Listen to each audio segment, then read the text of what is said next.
March 14, 2012, my son Thomas lost his battle with the disease of addiction. I now belong to a club that no parent should ever belong to.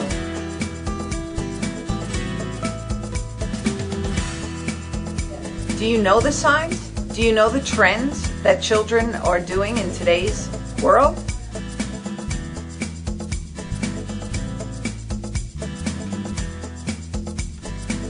Do you know the signs and symptoms?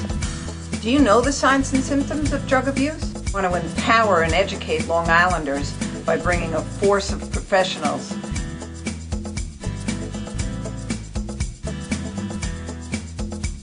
and how to prevent the disease of addiction.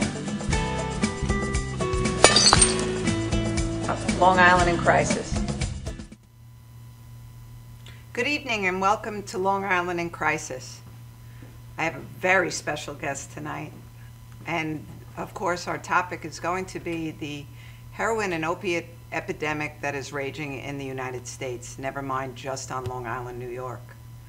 You know, the CDC came out in Newsday the other day. Newsday printed their report, and in 1 year, from 18 to 25-year-olds, heroin abuse doubled.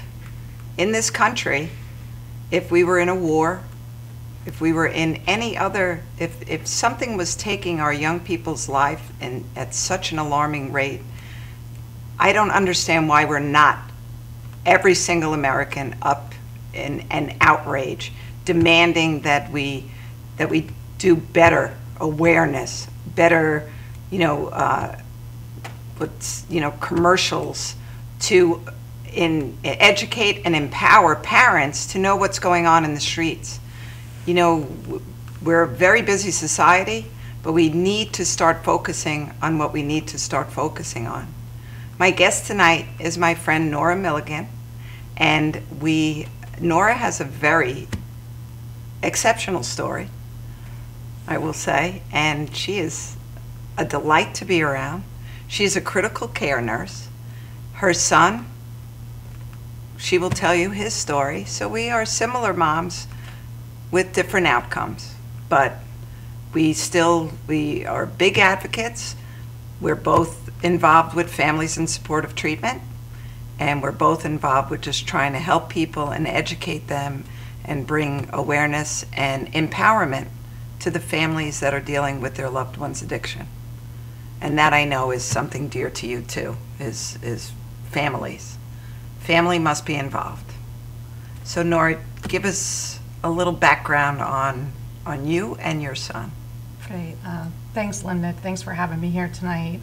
It's an incredible honor, and something I've become very passionate about is sharing my journey, sharing the journey of my son, so that others may not have to experience such huge trials and tribulations that I've had to. You know, as you mentioned, I'm a critical care nurse, and I would love to say that I got this great education in school all about addiction, and that's just not the case. I didn't learn anything about it in school. Isn't that amazing? It is. It simply blows my mind. And it needs to change. And, yeah. And what I have received is a really unkind and irrational education on the responses of our healthcare system, on the responses of our school systems, on the responses of the community when you have a loved one that becomes engulfed in the disease of addiction. I'm also a person myself that's in long-term recovery from drugs and alcohol, so I have, kind of both the insight as a parent and also a person in recovery. And I'm going to just touch on that for a second, because there are people that are going to be watching right now that will say, oh, no wonder. Mm-hmm. Well, I don't suffer from the disease of addiction, and there are many parents that I could point out that don't. Mm-hmm. It has nothing to do with anyone's parenting skills. We have to get away from the shame and the stigma of the disease of addiction. Period. Absolutely. And when I say, that addiction is a family disease, again, a parent at home could be watching that now and saying, oh, well, no wonder her son had an issue with drugs because she had an issue with drugs or alcohol. And we can easily get homed in on that and say, so that wouldn't happen in my family. But when we talk about the disease of addiction, it doesn't necessarily mean that there's substance abuse or substance use going on with the parent and the child. The disease of addiction can show up in your family, and that disease can affect you in ways that you don't even know are going on. The stress of having a loved one that is using drugs can cost you sleep. It can cost you time at work. It can change and shift your eating habits because we become all consumed with the fear of what's going to happen with our loved one.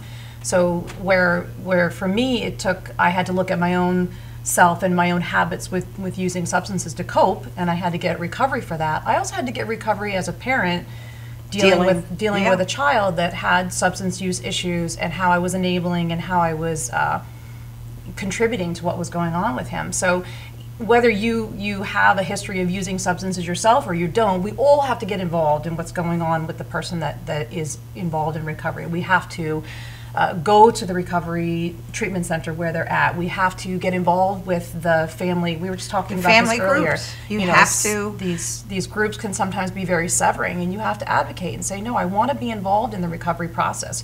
We can't just drop them off at a 28-day program and they're fixed and pick them up and say, okay, everything's good now. It doesn't work that way. It doesn't work that way. We drop them back in the same schools. We put them back in their room. Same triggers. It's all the same. All those same things that have set them up for failure. Exactly. So things have to change, and what needs to change? Like, we have to learn as parents what needs to change. The first time my son went to a rehab, he was 15 years old. There is no 15-year-old that is abusing narcotics that will say, well, gee, I'm having a lot of problems going on right now, Mom. Could you please drop me at the nearest rehab? I really want to get help. That's not going to, unfortunately, we can back that up even more. Yeah. Why do kids start looking for a way to escape from reality? Absolutely. So, we could look at that. We have 12-year-olds that want to escape from reality. There's a lot of things going on in our kids' lives. Yes. That they are not coping with. Exactly. And right now we're probably raising the most disconnected generation that's ever existed. What do you mean? Yeah. Did you say something? They're plugged in, they're downloaded, they're instant gratification, everything is instant. We create these bubbles of, we don't want them to hurt, we don't want them to feel failure. Helicopter parents too come in and fix everything. So absolutely. There's never any, it's in your adversity that you find your voice. It's in your adversity that you learn how to stand up, get back up. Yep. And we live in an area in Long Island that's, it's incredibly expensive to live here. Yes. Most families are dual working parents. So it's the opportunity also just for that absenteeism. I provided everything for my son. We try to be good parents. I try to be a good parent, and I would gauge that, but I want to give him everything that maybe I didn't have. So I worked really hard for that, and I gave him everything that he needed materialistically, but I didn't give him a present parent. And that's what he needed a little bit more of. And I needed to be more aware of who his friends were and what he was doing and where he was hanging out. And, if I could go back and talk to myself 8 years ago, when all this stuff started, I would say some things to myself. I can't do that. But by coming here and sharing my experience, someone who's just starting on this journey can maybe pick up on some helpful things. And that's all we hope for right now is the trials that we've lived through. And thankfully James is alive and well and in treatment right now. And unfortunately, that was not my journey with Thomas. But Thomas's journey turned me into a whole different warrior to bring awareness, and that's what parents need. Of course, we could all go back, but at the moment in time that you were there with your 15-year-old son, you did the best you could with the person you were at that moment in time. Absolutely. And that's all we can ever do. Absolutely. It's very easy to criticize people and what you think you would do in those circumstances, but trust me, you don't want to walk in those footsteps. Yeah. I remember the first treatment center that my son went to. He was 15 and a half years old, and again, he did not go willingly. I do hear a lot out in parent support groups and this whole aspect of you have to let the kid hit bottom and they've got to want it for themselves. That doesn't hold true with an adolescent. There are entities that are out there. You can access them through your school, you can access them through the county, that can engage a child in either outpatient or inpatient. They'll evaluate them and whatever the need may be. And we talked about the PINS petition, and my son was 16, and they told me he was too old. He was too old. He'll be 18 in a couple of years. Right. There's nothing we can do. Through the school. That's unacceptable. Through the school. Once they turn 16, because under the age of 16, if you don't go to school, that's a truancy. So you can pick up a PINS, and that's how I got my son's first PINS, was he was under 16 and he wasn't going to school. And we came together and we evaluated him, and they decided he needed to go inpatient. He already had a substance misuse issue that was to that point where they felt he needed inpatient rehabilitation. I was in shock. I was in complete shock. And I thought you look at your insurance policy and it's like 28 days. Everybody knows that magic number, yes. 28 days. They even made a movie about it, 28 days, And I thought, okay, so you just drop him off for 28 days and they fix him and they give him back. They said, well, we need him for minimum 6 months to a year. And I was really blown away by that. I didn't understand, But what I know now, much, much further along in this journey and being educated, is that the adolescent issues surrounding addiction are much more multifaceted, multi-layered, yes. And they need a lot more treatment than, say, someone who's trying to get clean and sober at 25 or 30. It's not an adult, period. Exactly. They're not. They may look like one. Yeah. And they really don't at the age of 15. So why treat them like that medically? Yeah. So they need longer inpatient, long-term treatment. And while he went to that first rehab, I was introduced to my first parent program. And, we had to do this exercise where we got in a circle and we just went around and we said, it's not my fault. And I just couldn't. I thought it was all my fault. I thought that I was a bad parent. Yes. Whatever this was, especially a mother. Society always, yes. It's just our way. We hold the mother responsible. And I just thought that I had, whatever it was, everything I did was wrong. And this is why we're at this situation now. And I would say, it's so important to understand that the disease of addiction is so insidious, and once it's triggered, and if there's an environmental predisposition or a genetic predisposition and it takes off, it doesn't mean that you're a bad parent. No. It also doesn't mean this is a bad kid. Good kids make bad choices. Oh, my goodness. And we see it all the time, all the time. It's the star lacrosse player, it's the star athlete, he was so good looking, he's such a nice kid. Yeah. And they still are. And they still are. But they are afflicted with a disease that robs you Absolutely. of your child. That Absolutely. kidnaps their ability to make good decisions, that kidnaps anything, that kidnaps their moral values. It's not a moral failing. Correct. They are kidnapped, and it's, especially in our young people. Yeah. For anybody, that will happen to. Yep.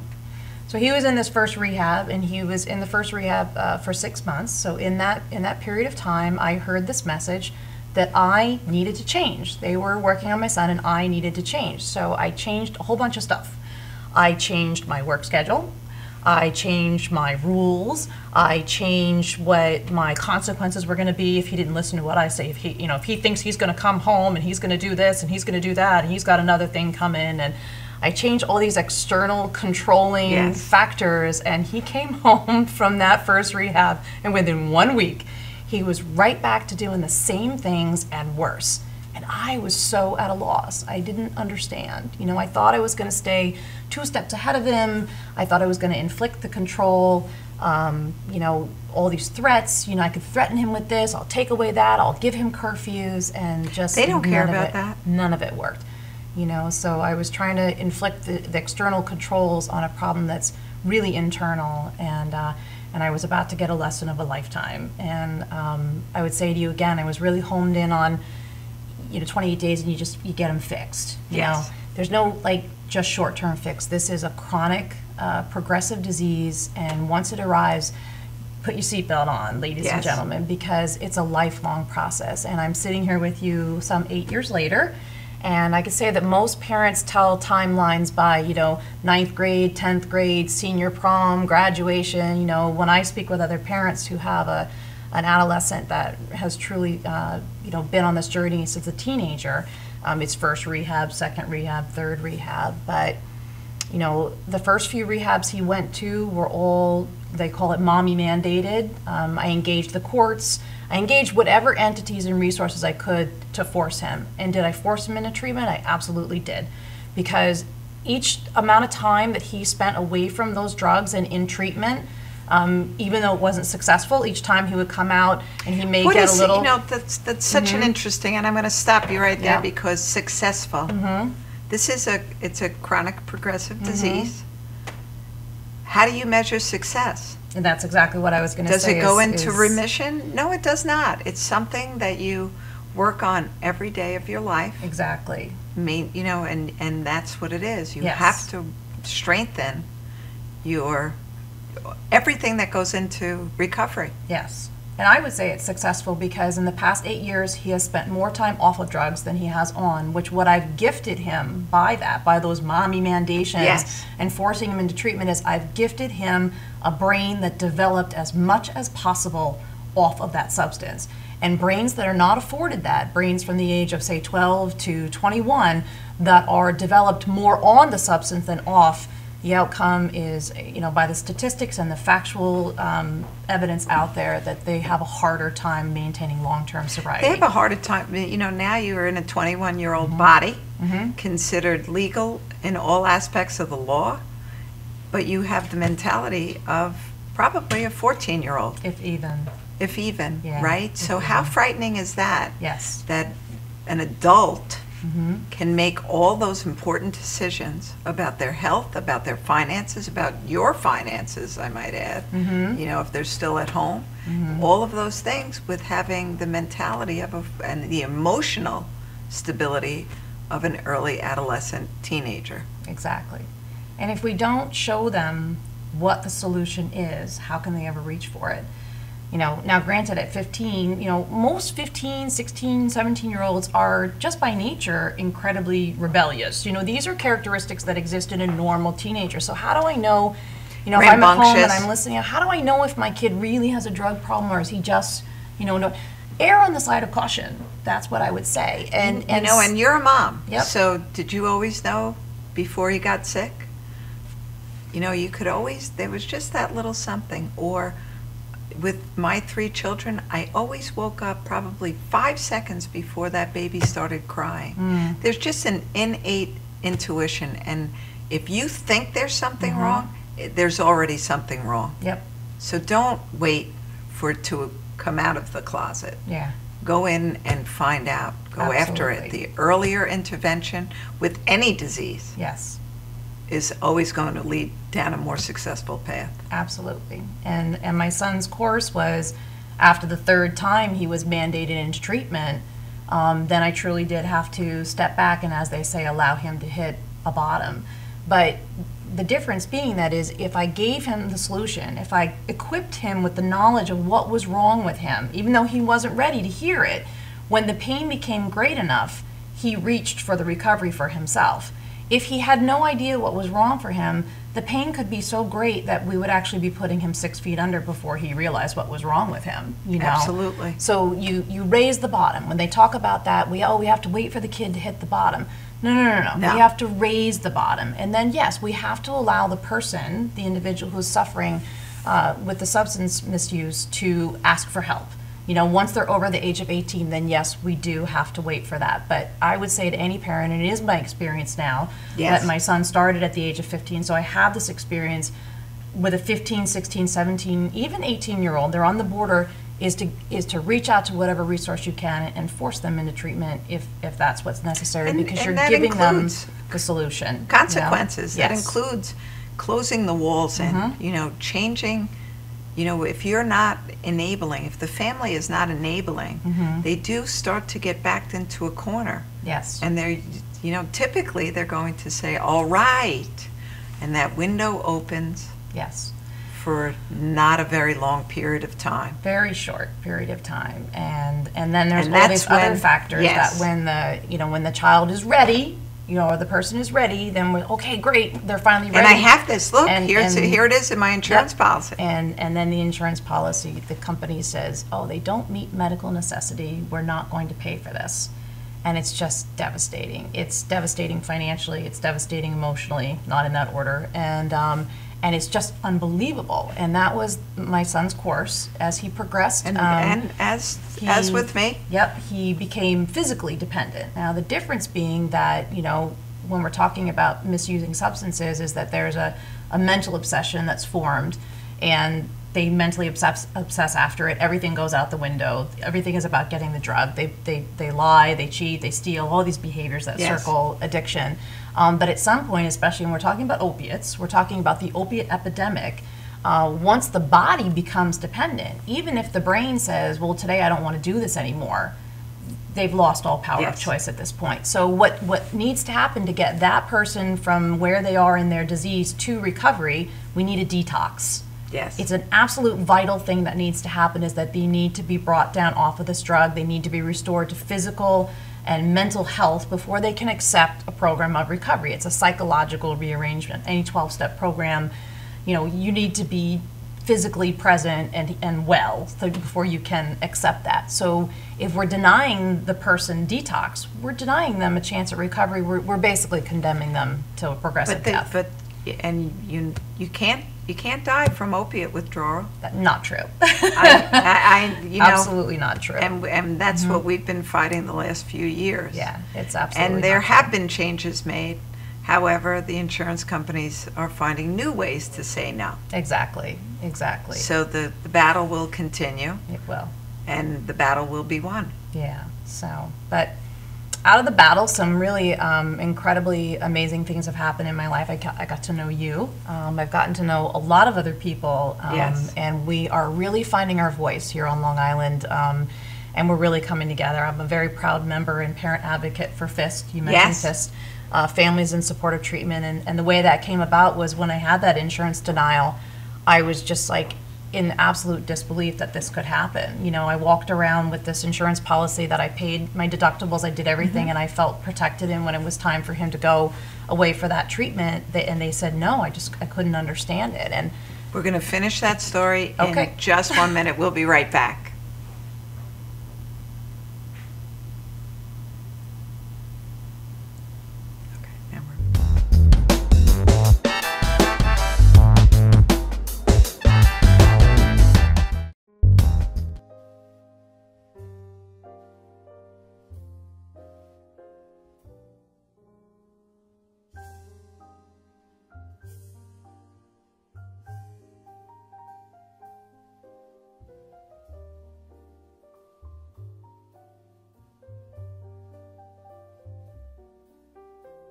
Hi, my name is Dr. Tom Dow. We have a multidisciplinary practice in Melville and Ronkonkoma, New York, and we treat patients with many, many different conditions, from newborns through geriatric patients with numerous different techniques. There's a technique and a type of treatment for every class of patient. We have them all here.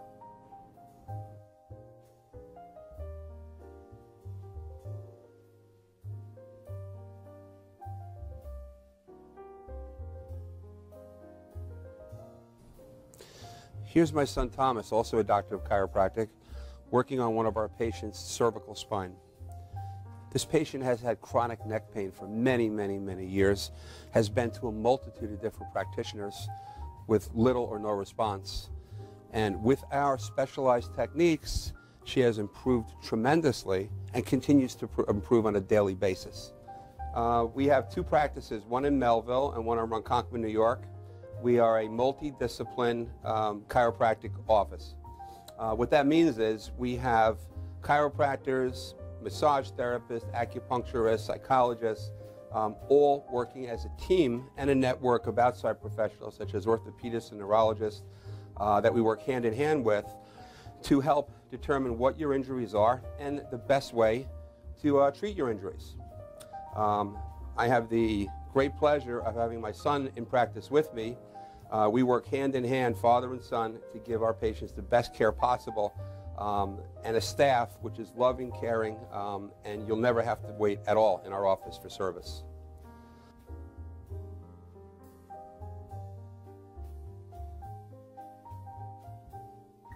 Many times patients come into our office and they have what's called a soft tissue injury. Soft tissue injuries are like scars inside your body. If you've ever been cut on the outside of your body, you get a scar. The same thing happens inside of your body to your muscles and ligaments. So our job is to determine where those are stretch the muscles, adjust the vertebra back into their correct position, and then refortify normal structure with exercise. That's what we do best, and I hope someday you'll come see us at one of our 2 offices. Thank you.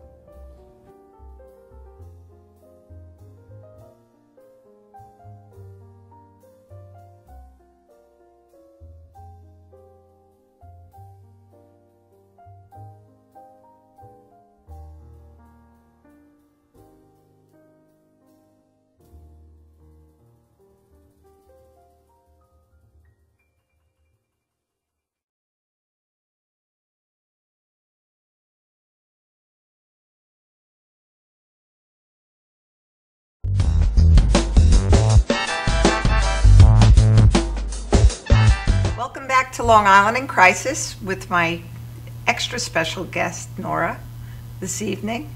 And we were just, talking about FIST and how FIST came together. Yes. FIST really came together by Anthony Rizzuto, just bringing people together to create change in Albany by bringing families out of the woodwork, and there were a lot of people prior to all the families coming out. Yes. That were fighting the good fight, but until the families came out and voiced their outrage. Yeah. And we as a society forget what we're capable of doing. Yeah. And this year in Albany, I reminded many assembly people, who do you work for? You work for me. And I will remember, and it'll be my great pleasure not to have you reelected if you don't want to listen to the public. And we need stronger people that are not bought off by pharmaceutical companies. Imagine how that goes together. Absolutely. I'm just thinking that there might be something there. Yeah. So FIST came into my life when we reached that moment where my son was in a hospital bed. He had suffered a seizure from withdrawals from the narcotics that he was abusing. And after a 6-day course in the hospital, I expected him to just go on to an inpatient treatment. You would think that he would. And I thought he more than qualified. Even with all my medical background training, I couldn't think of any other reason than yes, of course he would go inpatient. And the insurance company said no, he didn't meet medical necessity. So I went through a process to challenge that, and through that process just kind of like dove into a field and into an area that I'd never been in before, and just this phone call led to that phone call, and somebody said, you got to talk to this guy Anthony Rizzuto, and I paired up with him, and I told him what was going on, and I told him all the stuff that I had found out, and that I was fighting the insurance company, and he was just like, I like you. You have to get involved. I still remember you testifying at the Senate committee hearings. Yep. So FIST, the mission and the vision is to empower and educate and guide families into, where we can get treatment and where we can get recovery, and how to help us to educate the community. It is very comforting to sit with people that are going through the same thing that you're going through, because so necessary. Unless you are in the throes of especially your child going through that, people do not understand. I can tell you, take his phone away, lock him in his room, take his shoes. I mean, come on, really, are you having a serious conversation with me? You have no idea of what I'm walking into every day. I don't know what I'm walking into every day, but I still have to be a mom to 2 other kids. I still have to be a working mom because I'm responsible for taking care of my family. So I have to show up in many different places. It's absolute insanity. So when we all come together, I know for me, and thankfully you are not a member of my club, but when I share different times with those parents, that if we laugh, because believe me, I've had people give me the evil eye for laughing. We're allowed to laugh. Life is still good. Yes. And I grieve every day, but life is still good. Yes. And Thomas was my gift. But it's so nice to be around people that you can laugh, cry, scream, and whatever else you want to do, because they completely understand every emotion that you're going through at that particular moment in time. Absolutely. And the concept being the fist, to be empowered, that by each finger alone is weak, but when we bring it together, that we're empowered. I absolutely love that, because I felt like that. I felt like I was off just by myself fighting this fight, and I wasn't. We all felt like we were all by ourselves. Yes, and then when we joined together, like real change happened. Like real, change happened as a result of that, as a result of educating these legislators about what's going on out here. Then we opened up some minds, and some real effective legislation came down the pipe from Governor Cuomo, and we took away this fail first stuff where the insurance companies were saying, you have to fail at outpatient before you get inpatient. Unfortunately, which is Mike Thomas's exactly so story. Unacceptable, and as you so eloquently and powerfully presented to legislators that Thomas passed away. Like, this is what fails first looks like. This is unacceptable, and so laws changed, and I'm very grateful. I sit with a work group that meets every other month with OASIS, and we continue that talk. Yes. It's going on, and I sit with them, and I bring to them the their providers and their they can get off on a tangent and forget like the point of what we're doing here there. for? Because so I kind of bring the reality back to them. I said, the last meeting we were at, I said I read 8 names of young people. I said, these 8 people have passed away since the last time we met. What are we doing now? What's the effective thing? Unfortunately, we're doing now? they're all at a 9-to-5 job, and they get to go home. Yeah. And I hope that one day they don't get to go home to the disease looming in their house also. Yeah. But they have to be cognizant that we're not talking about changing the New York State snack from an apple to yogurt, which was being debated on the floor last year, which just always makes me laugh. Let's talk about lives, or let's talk about the snack. Yeah. Well, let's go back to that statistic that you threw out at the beginning of the show. I mean, that's so huge that, Newsday printed the CDC's most recent, findings. And the CDC, in any survey, is always going to be behind a couple of years. Yes. Because that's how long it takes to collect this information and put the data out. So from the year 2012 to the year 2013, the age group from 18 to 25 doubled in the amount of heroin use. Like that's staggering. So that was 2013. So let's like project hypothetically a couple more years in there, and you have the recipe for the epidemic that we're sitting in.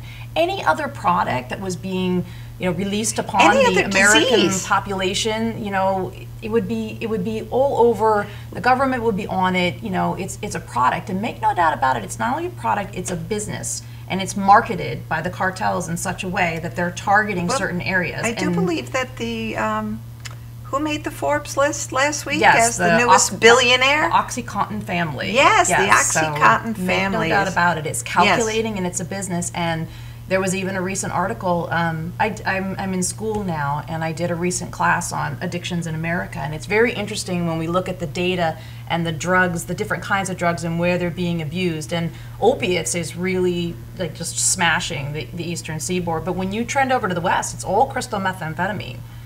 And that's getting marketed out here now. Yes. So hello, we have crystal meth coming our way. So the answer needs to be education, empowerment, and we can't sit in that area where we just go, well, it's not my child, so entities, it's anybody's child, exactly. But it's all of our children. Exactly. Because who's going, no one's above it. No one's above it. No one's above it. It doesn't discriminate. Exactly. It could be at your house, but what happened to just having compassion for all our fellow human beings? Exactly. And just doing the right thing. So let's talk about last summer with Ebola.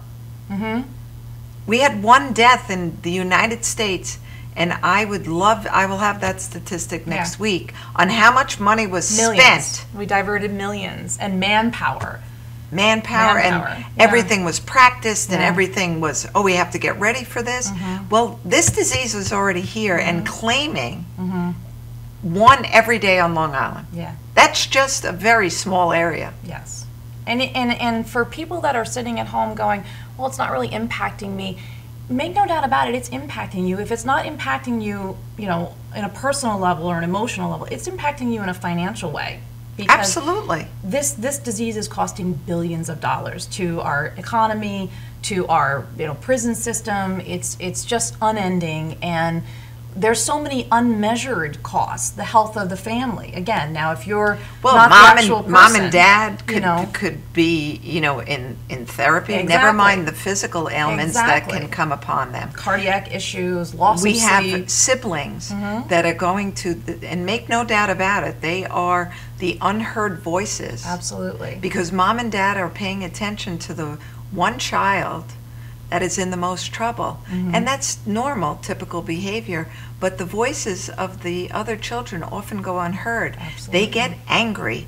They are going to start to act out, and they're internalizing all those horrible feelings. So they are going to need treatment, Yes. you know, some kind of therapy. Yes. Moving forward. family It's disease. a family disease. So like we said at the early at the beginning of the show, when I say it's a family disease, you know, in my case, it truly is a family disease. We both suffer from the Yes. disease of addiction, alcoholism. But in other families, if it's in your family, it's a family disease. The whole family needs to be engaged in treatment. The whole family needs to, again, you can't just drop them off at the rehab, send them to a 12-step program and say, go get better and I'm going to change nothing. You have to change everything as well.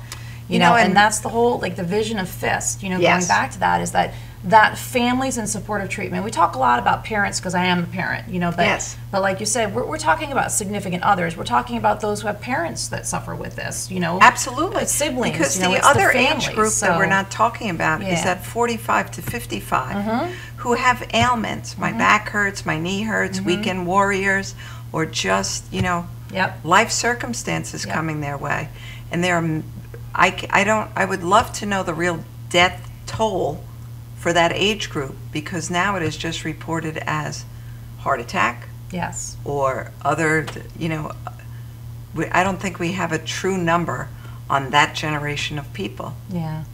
There are many people well into their 60s and 70s that are Yeah. addicted to pain medication Well, also, I can- and or Xanax, I and can- or Valium. Yeah, I can tell you that according to the CDC in 2012, the leading age group for overdoses from opiates was 40 to 64, and now it's like 20 Yeah. to, you know, into the 40s. So it's shifting, you know, It's which shifting. again is just, it just speaks volumes about where this epidemic is going and what direction, and that we're not doing enough.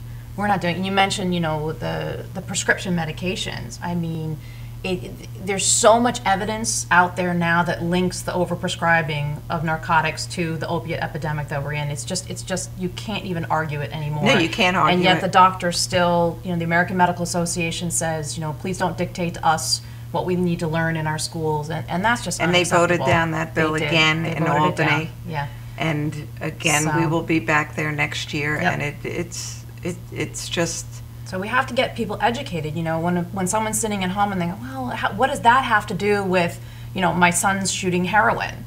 Well, because when there's an overprescribing of medications going on, there's a surplus. So everybody's medicine cabinet at home has all these extra pills, Extra and drugs. everyone thinks it's the drug dealer on the corner that's the problem. That's not the problem. The problem is the overprescribing of doctors and the public's safety perception of it all. This relaxed attitude about I've got 100 Vicodin in my, because I had a tooth extracted and they gave me 100 Vicodin and So I'll I won't keep use them it, in so I'll case- just put it in there. And we in don't case I think. need them. We No, don't we don't think. think. And according to the DEA, the age group of 12 to 17 reports, over 70% of them report their first drug use came from a family member's medicine Absolutely. cabinet. There's So they a started the brilliant take-backs. commercial. They started the take-backs Yes. in 2010, and since 2010, they've collected over 750 tons of it. We're the biggest- we're the we have biggest- a problem here. consumers Yeah. of opiates in the world. So it's a problem. It's a huge problem. It's a direct, and there's so much data out there, again, that it's just, you can't deny it anymore. Our doctors need to get educated. We need an educated leadership. This is not a criminal issue. We can't No. incarcerate our way out of it. And Greater, that, by the way, stricter costs laws, at least just $50,000 a year Yeah. to house one person in jail for a year. We So- need an educated leadership. It's a public health crisis. It's It- especially yes. killing our children, and we need the doctors to get on board. It's just not acceptable. So Dr. anymore. Delman, who sits on the board of FIST with me, he was here one night, and actually in a private conversation, his son is a cancer surgeon. And he asked his son, what do you use for pain management?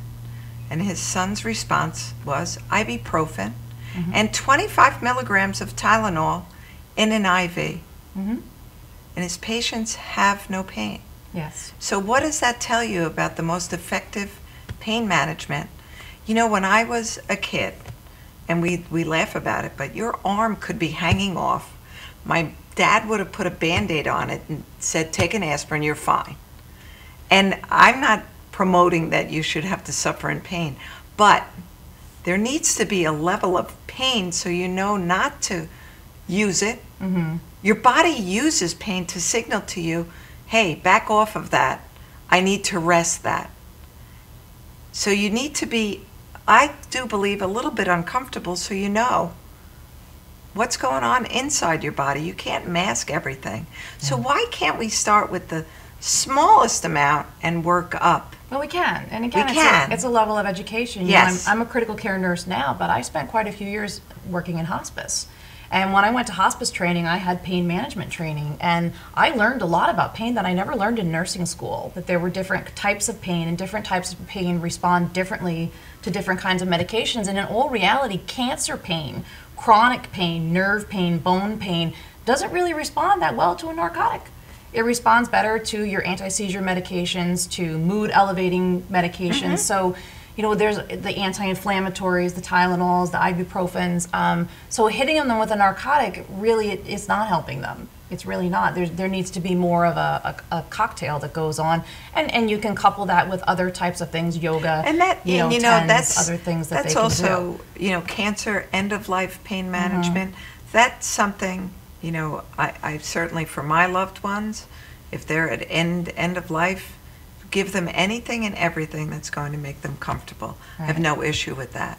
But if you know, weekend warriors, different things like that, you need to, you know, physical therapy, you need, you know, let's, you know, you can't just remove pain. Right. There's a reason for the pain. You need to fix the underlying issue. And that's what, you know, Right. there's no magic pill. But the doctors aren't receiving Right. it. That's a specialty.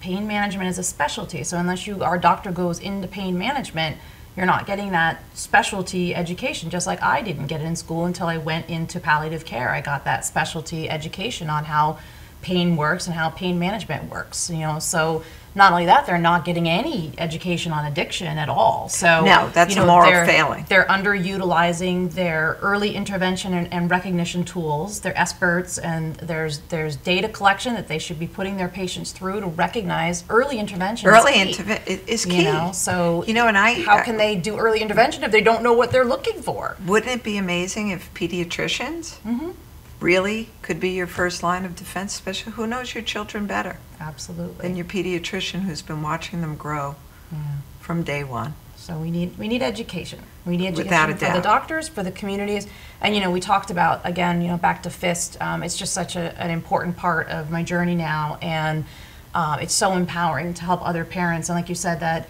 you know, our journeys are a little bit different.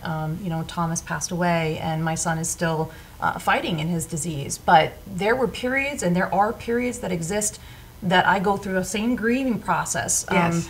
But certainly not to the extent of your grieving. I don't have that experience. I couldn't even begin to fathom it. But on a smaller scale, I grieved my son while he was alive. I grieved the loss of my son. You say it all the time. There was Thomas the addict and Thomas, you know, when he was well. And there's the same with my son James. And when he's well and everything is great and he's working in his program, and then a relapse happens, it could be really devastating, you know. And now I've learned to kind of roll with it. Relapse, you know, is It's a part the of recovery. disease. It's like any other disease. It has an exacerbation. It can flare up, and if they survive it, Yes. they can get really great insight to it, and they can dig in deeper to their surrender and to their program. But while he's back out there and using, I go through a grieving process. Yeah, It's like absolutely. he's like the Walking Dead, and I need those other parents, because I can't go to work where I work. Actually, right now I'm pretty blessed. For the most part, I'm pretty out there with everything. So Yeah. I do talk about my son and my own struggles even at work. The people I work with know I'm in recovery, and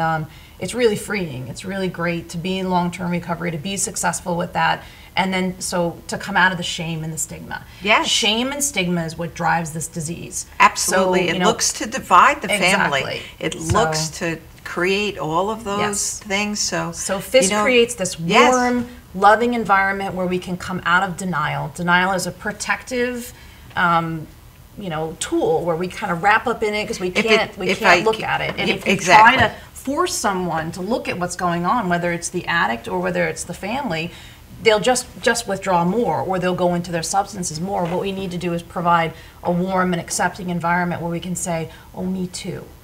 Oh, me too. Me too. Oh my you gosh, could be I thought standing. I was the only one that went down in the middle of the night and checked to see if my son was breathing. I thought it was the only one where my kid, flipped a car upside down and wrapped it around a telephone pole and walked away from it, and I was just like, what just happened? Yeah. But you also come up with other ideas and other coping mechanisms, and just by talking about it. Yes.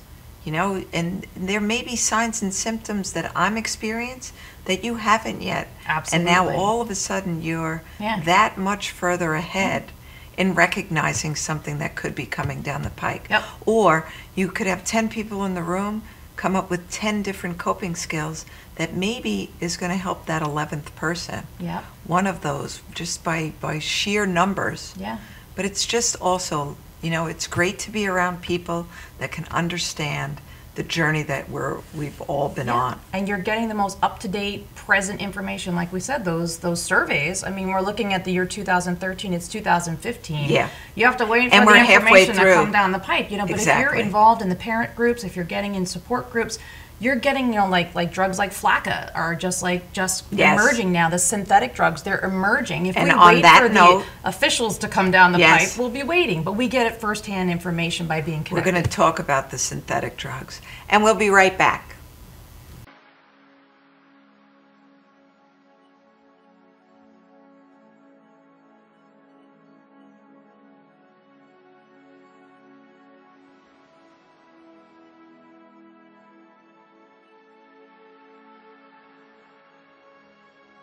Hi, I'm Tatiana, and I'm a person in long-term recovery from heroin addiction. It was really, really hard, waking up in the morning, not knowing what to do, needing my next bag. I was so lost, but I'm here today to tell you that there is a solution. When I was in my active addiction, I didn't realize that there was another way of life. I thought that that was the only way, because it felt so good to get high, but it was all an illusion, and I didn't realize that. But today, being 4 years clean and sober, my life is absolutely amazing. I'm able to travel, I don't need a drink, I don't need a drug.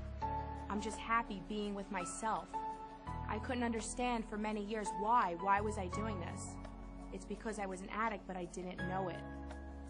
Today, many kids are becoming addicted to drugs and alcohol, but they don't know exactly what they're getting into until they're out of it. And it's our job, it's my job, to stand for these kids, stand for their recovery, and fight for their addiction. So I'm the president of Onward Forever, and I provide recovery services and support. And we're here to help. We're here to just listen. Anything that we can do to help. If you need me, this is how you get a hold of me. Please call 347-244-1550. 347-244-1550. I developed this company to help you, our families, and our community to fight this crisis on Long Island and in our nation. Thank you.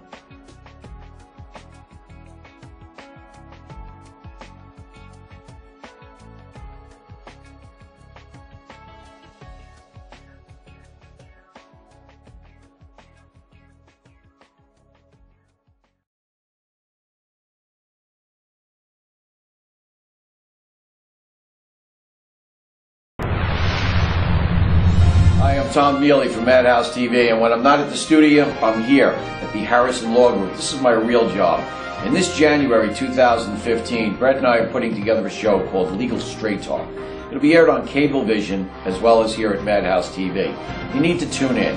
This information that we're going to be giving the public is the real deal. It's all about what you should do, what you shouldn't do.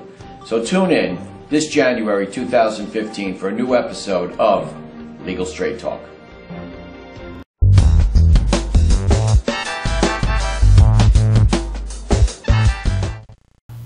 Welcome back to our show tonight, and I'm here with my good buddy Nora. And so Claudia was here, and we talked about flakka then. Yes, and it's coming up the East Coast from Florida, and it it's comes here. in from China. It comes via the internet. They sell it in gas stations. It's incredibly cheap. And it's now in the shape of gummy bears. Gummy bears, yeah. Yeah, or Sour Patch again, Kids. it's with a specific product with a specific market, and that's how it happens. But the only way we can stay up, the synthetic drugs are the up and coming thing now. Frightening. And they're very absolutely frightening. And they change as quickly as they outlaw them. They change it to a new one, bath salts, K2, all these synthetic things. The only way we can stay up with that is to stay connected with entities like FIST. Absolutely. With the programs, with, Empower. One great thing, we talk about the internet and how kids are so plugged in all the time, and we need to unplug them. And we do need to do that. But on the flip side, the internet is an incredibly powerful educational tool. We have websites out there now like Combat Heroin, where you can go and you can see you, and you can see me, and you can listen to more stories, and there's a hotline and a helpline. You can go on to FIST, has a website, Families in Support of Treatment.com. So you can go on there and stay connected to our current events and what we're doing. You can also go on to Facebook if you're on that social media tool. And Thursday evening, before we forget, this Thursday evening is a meet and greet. At 7 o'clock is a meet and greet in Ronkonkoma. And it's at the Plumbers Union Hall. Please go on to the website and or the Facebook page. Yes. You can get the address. You can register. We have over 100 people there. You can come and meet the advisory board and the board of directors. So Nora and I will be there and get connected. Yes. At a moment's notice, when we need a busload of people to go up and we need to have a big presence, we need all of us to come together, and that's how we get things changed. Yes. So you can either sit at home and bitch, moan, and complain, or you can say, I need to do something. Yes. I need to save a life today, because you very well may be saving. Absolutely. And on that note also, we're putting together Long Island's first ever United Recovery Walk to August raise 30th. awareness. And we are inviting all families, friends, people in recovery. People in, and long-term recovery is possible. Absolutely. So there will be very many people there from long-term recovery, but families, everyone. And there is no one that has not been touched by the disease of addiction. Absolutely. So that'll be August 30th at Farmingdale University. Yes. From 4 to 8. It's a Sunday. We're going to do a walk. We're going to have, there'll be tons of providers and treatment, some food, information, a band, fun, face painting. So it will be fun. It'll be educational. It'll be all of those things. Absolutely. And we will bring awareness to the disease of addiction and get rid of, again, we're going to go back to that shame and stigma. There isn't, I would never be embarrassed if, God forbid, my son Thomas had diabetes or cancer or kidney disease.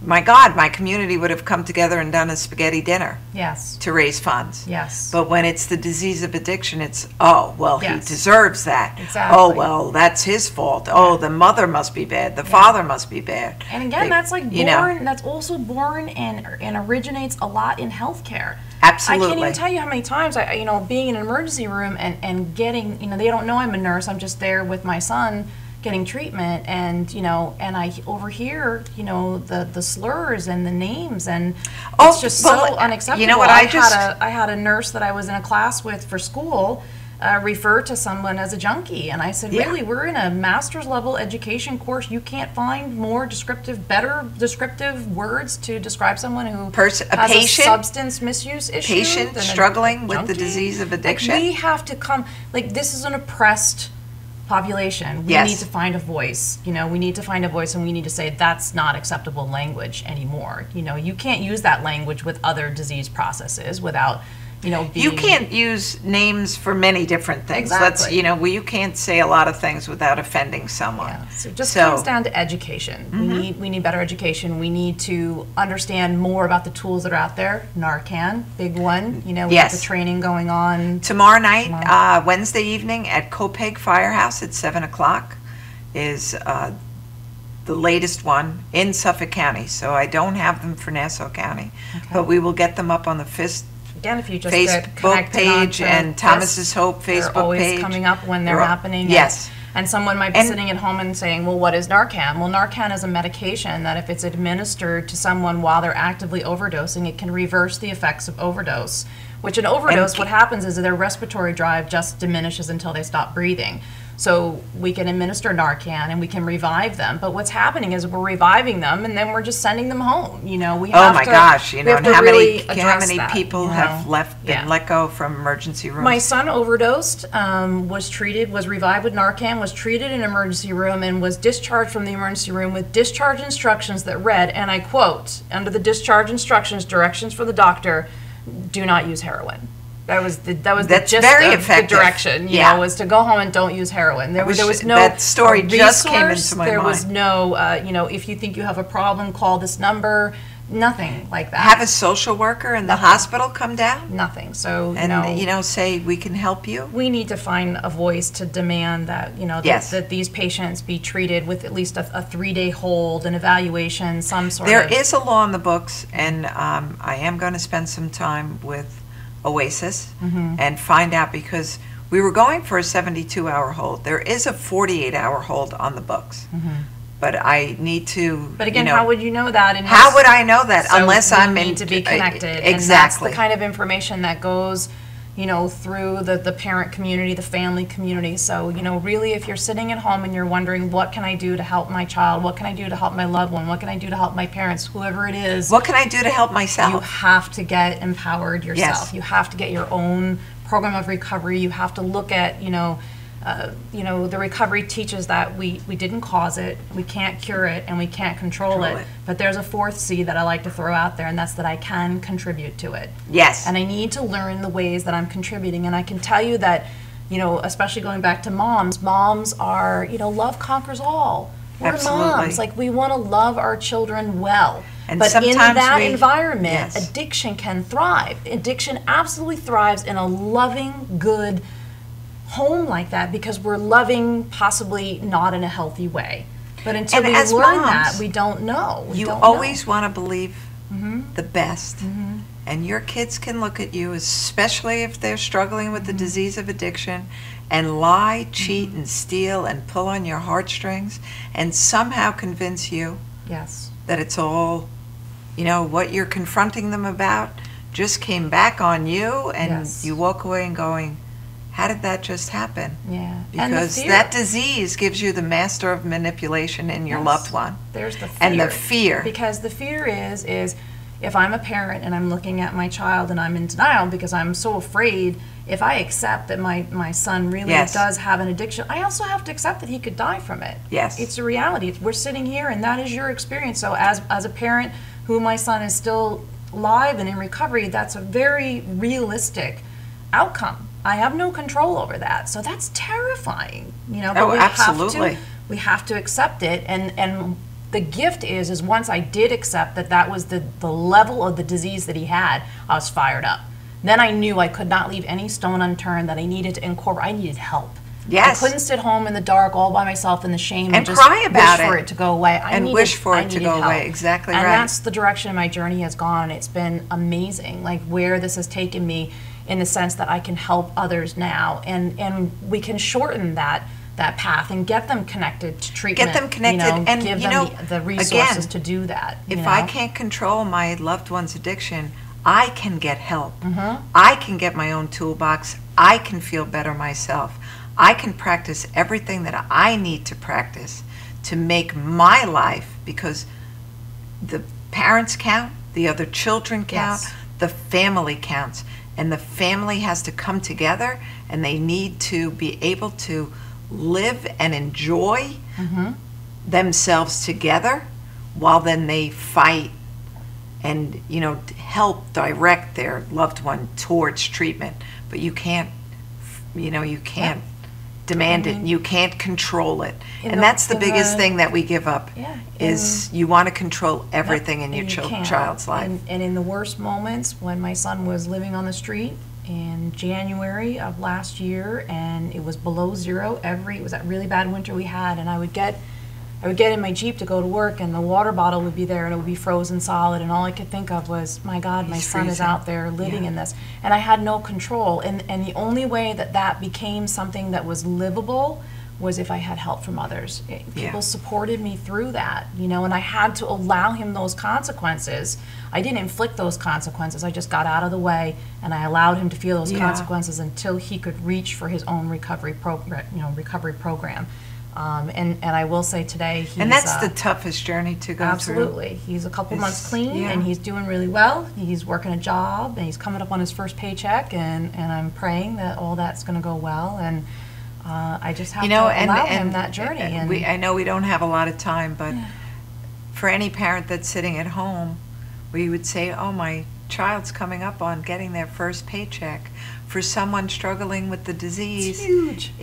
It's frightening because are they prepared to accept the money that comes, and what's going to be their thought to do with that money? It's a trigger that he's over and over every time he gets the paycheck, you know, that's where it goes. But I say each time, it's not that time. This is a new time. No, it's not that time. And it's every a new time that he comes to this, we don't heal in a straight line. It's linear. You know, you go back, then you move forward. This is the first time he's approaching getting a paycheck with more recovery tools than he's ever had, more support than he's ever had, a mom that's more healthy than she's ever been. Why? Because I let him go, I focused on myself, I got healthy for myself, and I got connected to these other parents. And a whole bunch of people that when he comes back here will be on him to love him and to yell at him and to do all of those things too, because I think he may just build his life where he is, and we're okay with that and too. we're okay, of course, absolutely. of course. So I couldn't be happier in this moment today, and I'm so incredibly blessed and to come on the show and to share my journey that, like we talked about, if it could just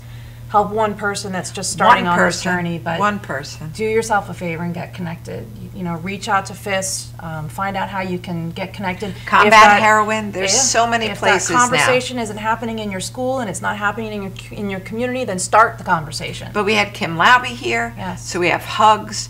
There is such a wealth of information. LICAD, Long Island Council on Alcohol and Drug Dependency. They do interventions if you are struggling. All for free. And you need to, you know, the biggest thing I see a lot of time, I'm a single parent, but a lot of times I'll see dual parenting and they're not united where they're at, you know, with what to do, and they can't agree, and then the addict continues to get worse. So LICAD can help you with that as well. Thank you so much for coming on tonight. And again, thank you for joining us for, I think this was an incredible show. There's a wealth of information out there. We're trying to bring that to each and every person in wherever you are sitting right now. We, of course, are on Long Island in the state of New York, but our stories are very similar to anybody else that's sitting wherever you are. Please feel free to reach out, and I look forward to seeing you again next week. Have a great rest of the week. God bless.